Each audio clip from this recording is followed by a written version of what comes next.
A private royal ceremony, an unexpected power move, and the Queen's crown at the center of a silent war.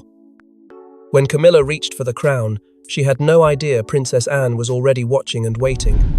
What was supposed to be a symbolic moment turned into an unforgettable confrontation that's now sending shockwaves through the monarchy. Before we go deeper into what this really means for the royal family, make sure to subscribe so you don't miss a single update. It was never announced. No media invites, no pomp. Just an intimate moment tucked away in one of the palace's most sacred halls where tradition meets quiet power. The gathering was meant to be a quiet tribute, a ceremonial nod to the past, with Camilla taking center stage, ready to honor Queen Elizabeth II by donning her crown in a symbolic gesture of continuity. But what Camilla didn't anticipate, what no one did, was that Princess Anne had been informed of the plan, and she wasn't going to let it happen. As Camilla moved toward the historic crown, only inches away from lifting it, the atmosphere shifted. Royal staff recall the moment the doors creaked open, heels striking the floor like a metronome counting down a reckoning.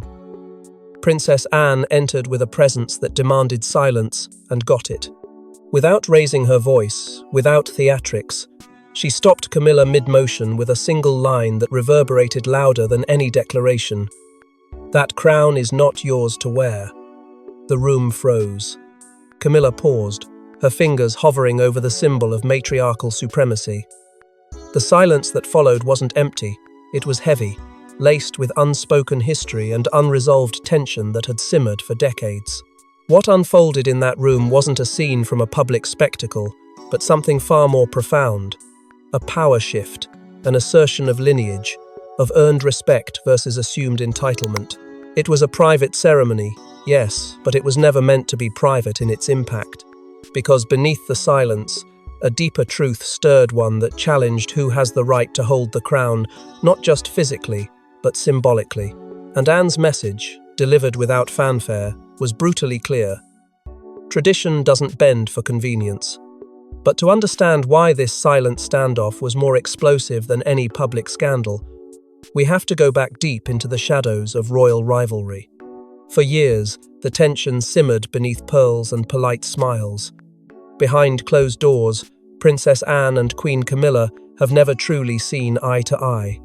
What if we told you that their feud didn't start today but decades ago, over a man, a mission, and a legacy?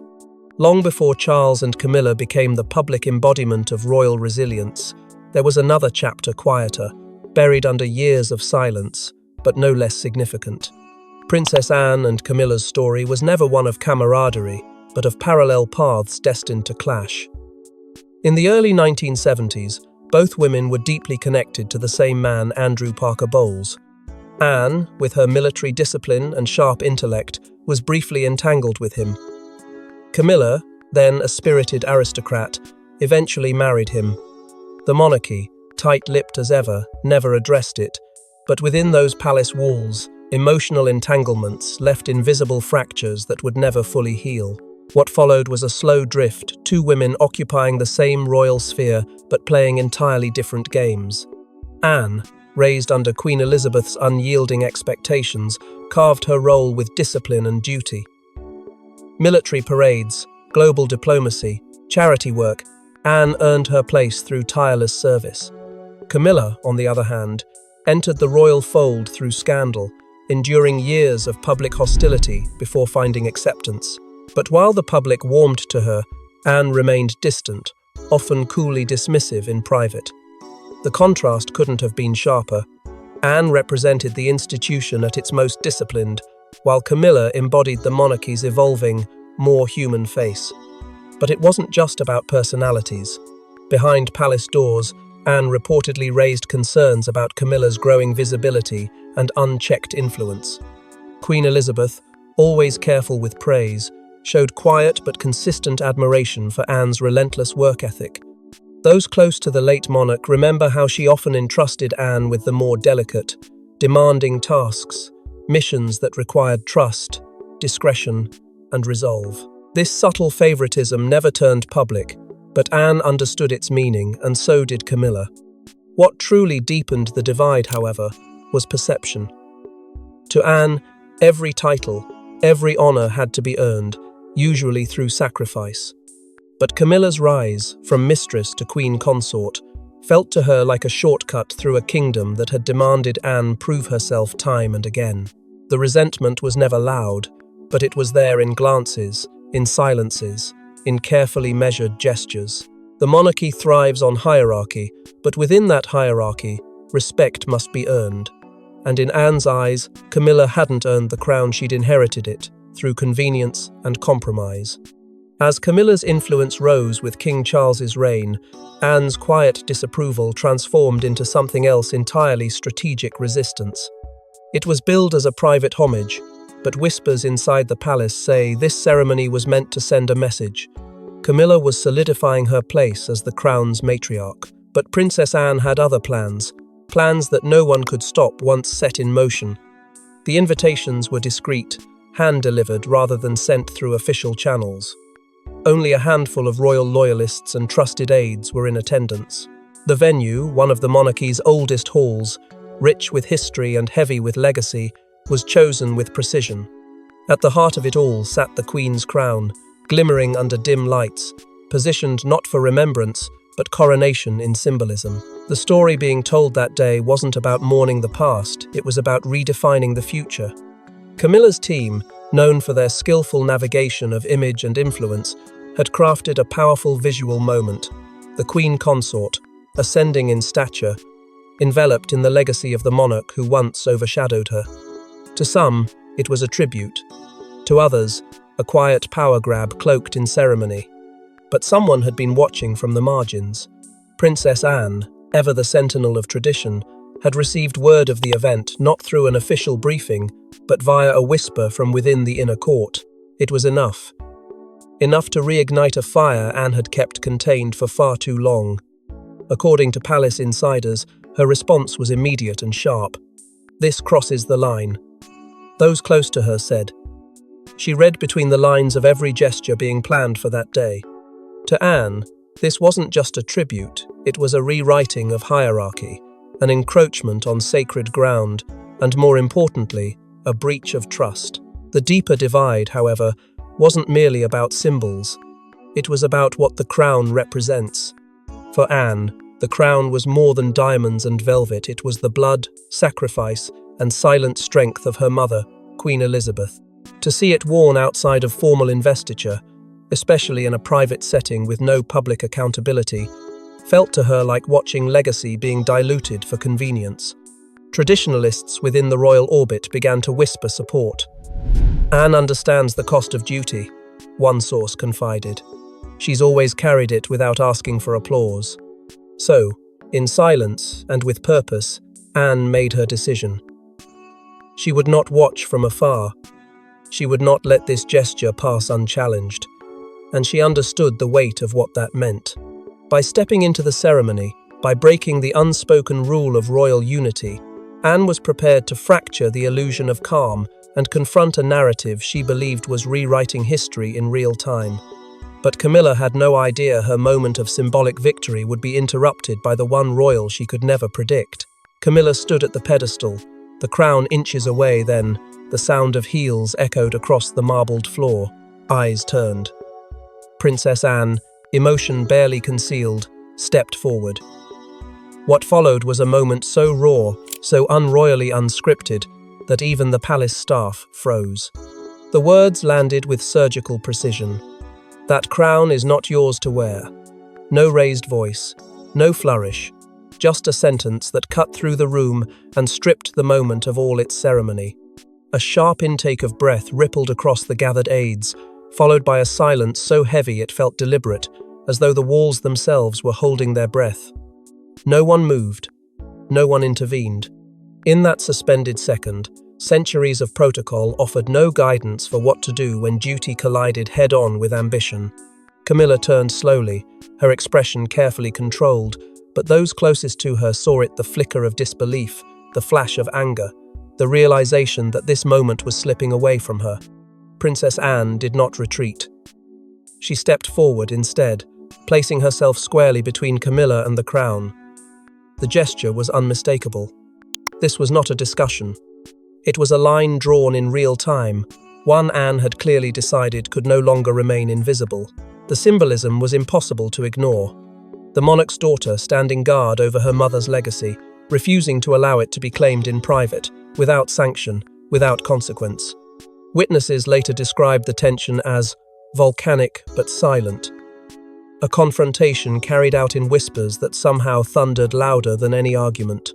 For nearly 10 minutes, the two women stood locked in a quiet exchange, every word measured, every pause loaded with meaning. Camilla tried to recover the moment, insisting it was only symbolic, only a tribute, nothing more.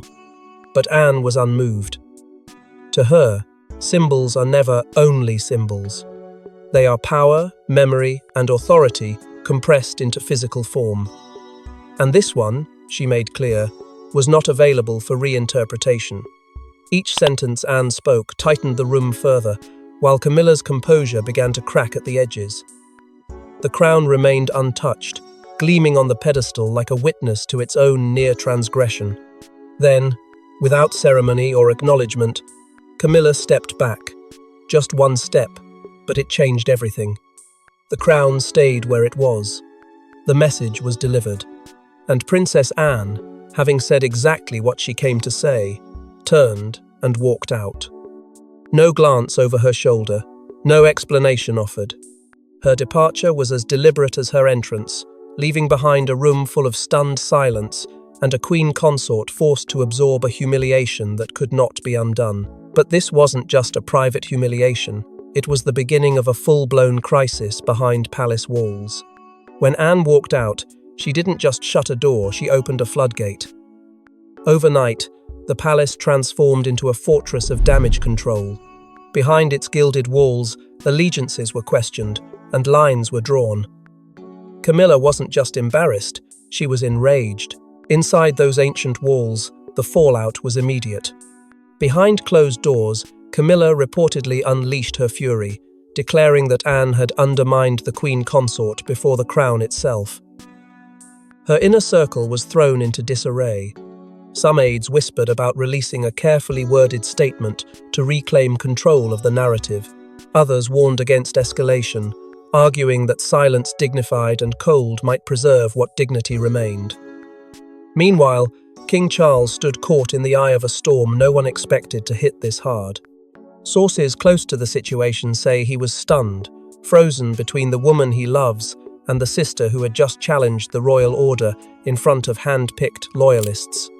Behind the scenes, damage control operations kicked into full gear. What Anne had done was unthinkable, breaking the sacred code of royal unity in favor of personal conviction. But the deeper concern now haunting the palace wasn't just about the confrontation itself. It was the optics. Had the monarchy just revealed a civil war within its own ranks? Was this private altercation about to explode into a public reckoning? Questions swirled in every corner of royal strategy rooms, and the danger was real not just to reputations, but to the image of a monarchy already straining under the weight of modern scrutiny. Within this whirlwind, Prince William and Princess Kate reportedly kept their distance. Royal insiders claim they were deeply uncomfortable with the growing divide. To them, unity meant survival. But even they couldn't deny the symbolic contrast now emerging. Anne, embodying Stoic tradition, standing firm in her mother's shadow, and Camilla, seeking to redefine the role she was never born into, but had now claimed by marriage and maneuvering. The rift was no longer silent, it was structural, a tug-of-war between past and future, heritage and reinvention, quiet duty and public positioning. The monarchy was fracturing not with dramatic declarations, but with whispered resentment and unspoken loyalties. And yet, just as the palace began to contain the damage, to smooth the edges of scandal and restore the illusion of control, Anne did something no one expected. Something not whispered. Something that reignited the fire and turned this into something far greater than just a feud. And just as the dust began to settle, Anne made a move that reignited the fire. The public knew nothing. But behind sealed palace envelopes, a private letter from Anne to King Charles shook the very ground beneath the monarchy. It wasn't just about the crown, it was about loyalty, legacy, and a sister's duty to protect what their mother left behind. It was written not in anger, but with unmistakable force. A trusted insider who reportedly read the letter described it as a masterstroke of quiet power. Anne didn't scold, she reminded. She invoked the legacy of Queen Elizabeth II not as nostalgia, but as a directive, an obligation passed down with every inch of velvet and thread of gold that formed the royal crown. In the letter, Anne urged Charles to honour tradition in a world desperate to modernise. Her message was clear. The monarchy cannot be preserved by simply adapting it, must be defended by remembering. She warned him that symbols, if used carelessly, lose their weight. And in one piercing line she wrote, "The crown is not a prop. It is the burden of memory." Anne's words didn't just criticise, they drew a boundary. She pushed back against what she saw as the manipulation of the crown's meaning, repurposed not for duty, but for optics. At the heart of her concern was Camilla's attempt to wear the Queen's crown outside formal rite. Anne made it known that this act twisted the reverence of ceremony into personal branding. She referenced private conversations with Queen Elizabeth conversations that, according to Anne, made her mother's wishes unmistakably clear. Ceremonial items were to be protected, not paraded. Duty, she wrote, must not be diluted by desire. For King Charles, the letter was a wound and a warning. Palace aides said he spent hours alone after reading it, holding the paper in silence, rereading each line as if decoding a secret only siblings could share. The emotional weight was undeniable. This wasn't just Anne speaking as the Princess Royal, it was Anne speaking as the daughter of the Queen, the sister of a king, and the last line of defense for a tradition she believed was slipping into performance. The clash was no longer just between Anne and Camilla. It had reached Charles and forced him to choose between his blood and his bond. And as the king began to pull inward, growing quieter in engagements and colder behind palace walls, Camilla felt the chill. The distance was subtle, at first a missed conversation, an unreturned glance, but soon it was unmistakable. The Queen Consort, once so confidently positioned beside the monarch, now found herself increasingly alone, facing a palace where silence echoed louder than confrontation. Whispers began to grow. Had Anne's words reshaped the king's perception? And then, out of nowhere, a surprising voice entered the fold, one that no one expected to take sides. Just when the palace thought it couldn't get more complicated, Prince Harry, exiled, estranged, and often dismissed, broke his silence. And what he said didn't just add fuel to the fire.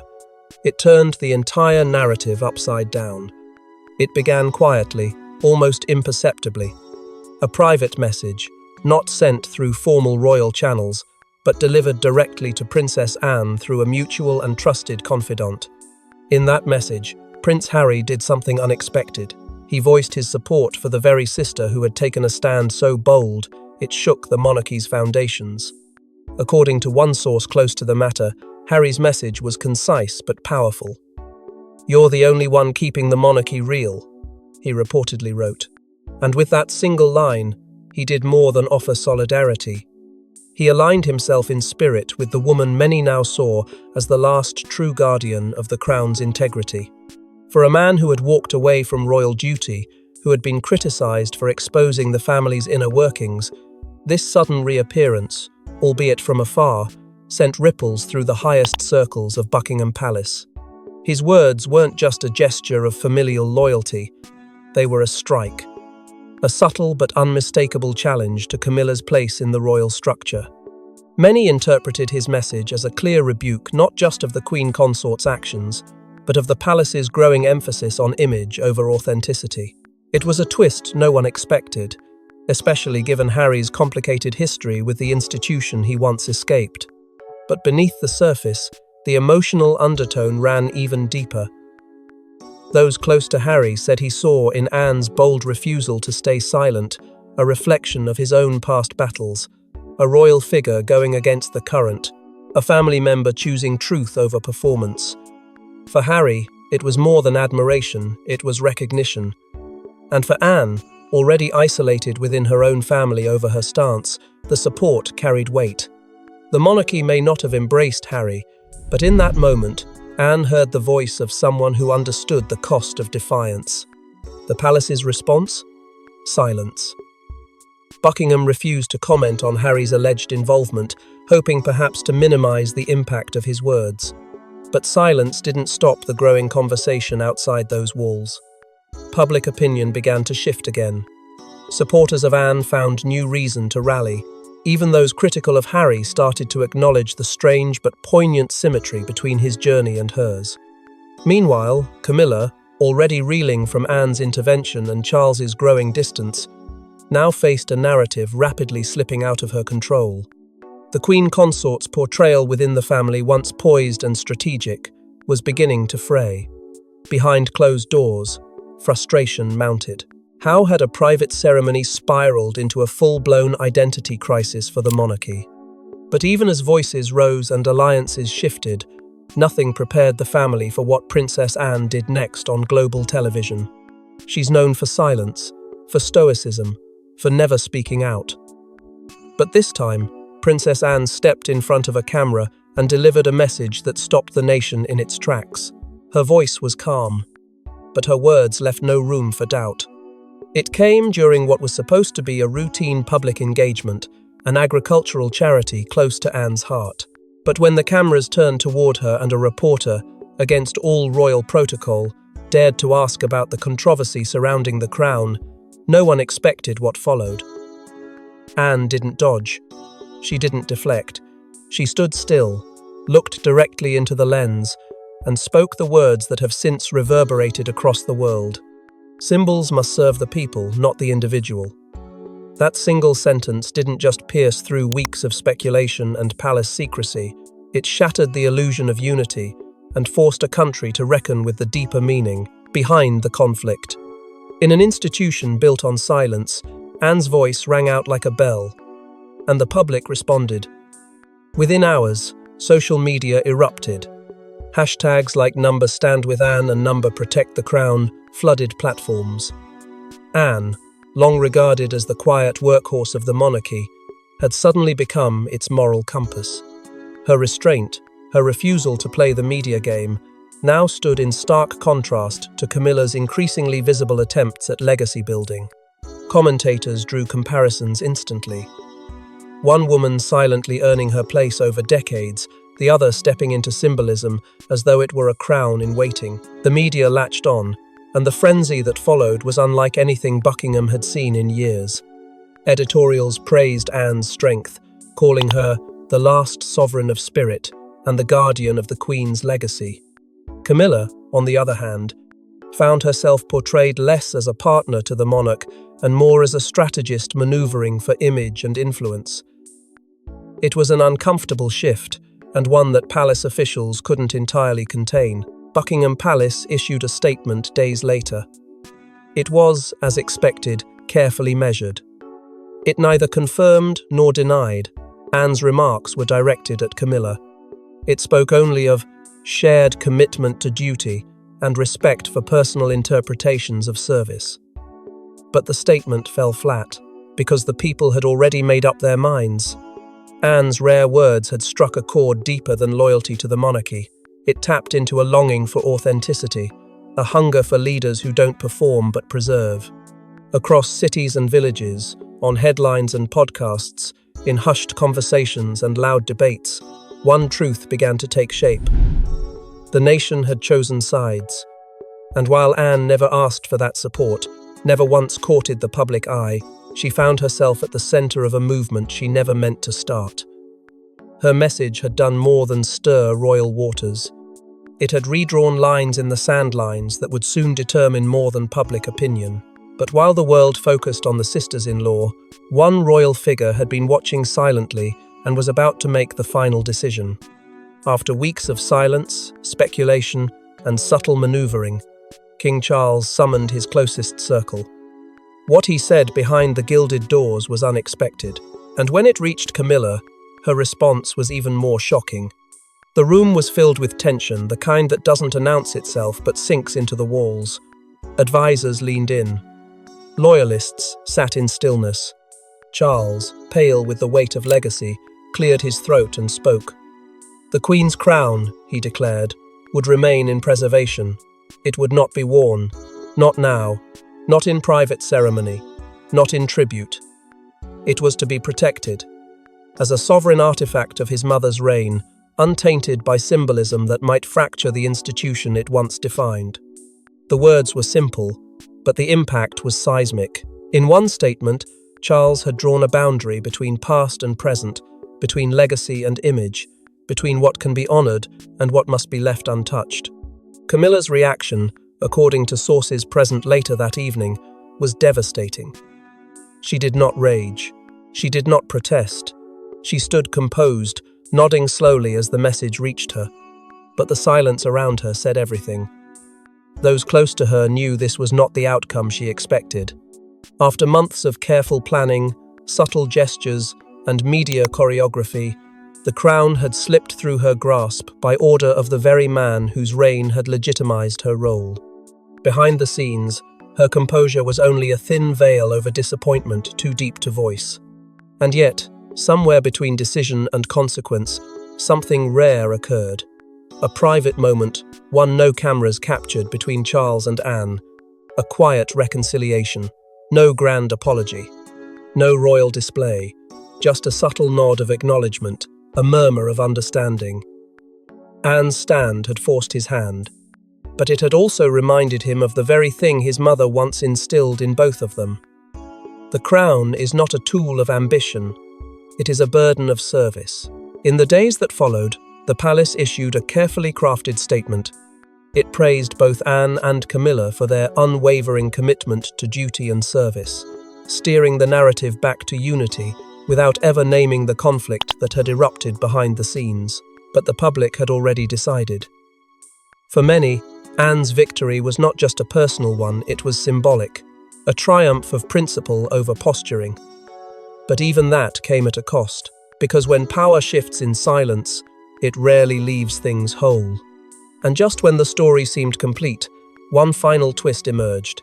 A quiet commission was issued to royal artisans, a new crown, modern in design, fresh in symbolism. It would be used for future ceremonies, signaling a new era, but it would not be Queen Elizabeth's.